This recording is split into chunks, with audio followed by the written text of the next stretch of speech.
Hi guys, I am Megan Demore with Comic Book Resources. My questions are open to everybody to answer, but I will direct just so we can keep this rolling. So I'm going to start off by talking about the time jump between season one and season two. So obviously we're picking up with our characters in a very different place than they were in season one. So I was wondering if you could talk a little bit about how your characters have evolved by the time we pick up in season two. And Ella, let's start with you. Well, we really meet the characters at a completely different place in their life or further in their journey as young adults. Austin and Sue are now married and living in their own extraordinary house.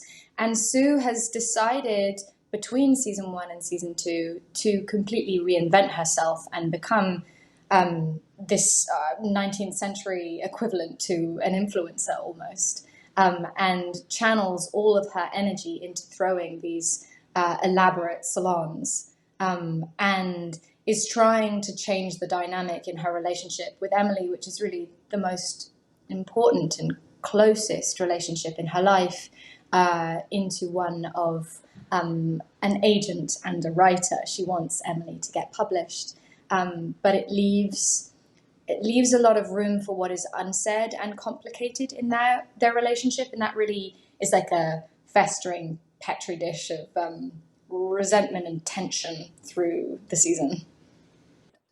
Anna, could we hear from you on that too? Yeah, Lavinia has, after being heartbroken by not the best guy in season one and feeling like she's never going to get married and have a family of her own, we see in season two the ways in which that might start to be a choice, and that as she gets more mature, she gets more self-possessed and a little wilder and weirder, and discovers that maybe she's a lot more like her sister Emily than she ever would have imagined. And we get to see, without giving too much away, she gets another shot with another guy, and she starts to negotiate how she might be able to feel powerful in her personal life and behind closed doors and in the bedroom, and seeing whether or not that can translate to the rest of her life, and whether or not the parameters of being married in the 1850s allow her to feel like her full self. And Adrian?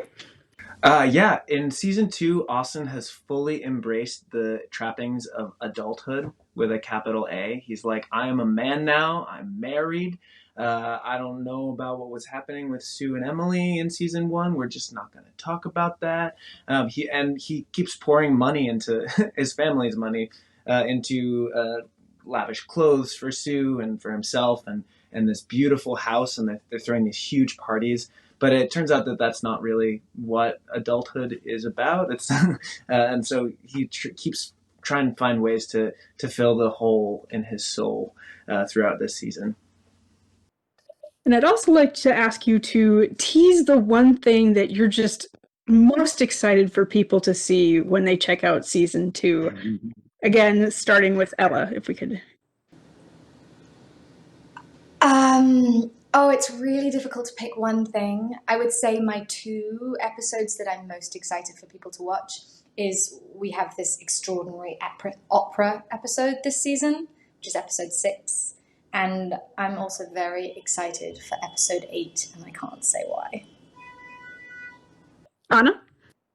Yeah, I in general am really excited that in season two we take a closer look at what it was like to be a person of color in this time period.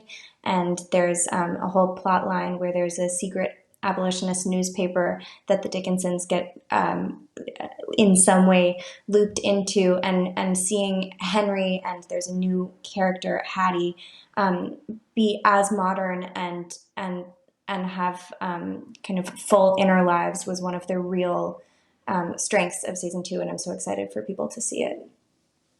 And Adrian? I agree, Anna. That I'm super excited about actually both of those aspects, and also it's such a lavish episode. We really go into like these big party sequences, and there's an amazing opera episode. The costumes are just incredible, and we got to shoot in this beautiful historic vaudeville theater that was just really amazing. So I'm excited for people to like be able to appreciate the eye candy a little bit. And it looks like that's all I have time for today. Thank you guys so much for your time, and good luck with the rest of your season 2 launch. Thank you, Megan. Thank you. Thank you, Megan.